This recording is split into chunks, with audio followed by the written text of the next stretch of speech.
Ces délicieux petits pains provoquaient des émeutes au XVIIIe siècle. Appelée brioche de Chelsea, cette version vieille de 250 ans est plus simple que celle d'aujourd'hui.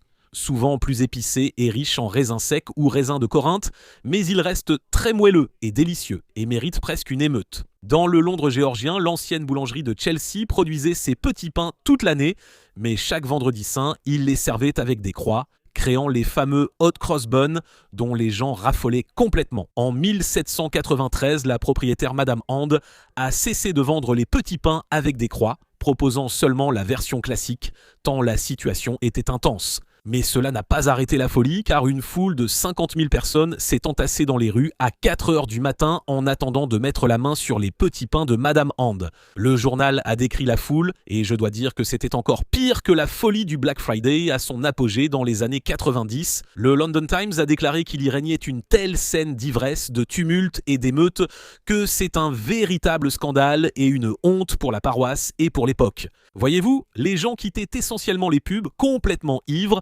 et se dirigeaient directement vers la boulangerie, ce qui franchement a parfaitement du sens. La boulangerie de Chelsea n'a jamais laissé de recettes précises, mais en m'appuyant sur d'anciennes recettes et des descriptions du 19e siècle, je pense que celles-ci représentent bien les brioches qui ont rendu Londres fou. Elles sont moelleuses, beurrées, légèrement épicées et citronnées, avec juste assez de sucre pour qu'on ne culpabilise pas d'en manger 6 ou 7. Honnêtement, c'est sans doute mon plat préféré réalisé sur Tasting History.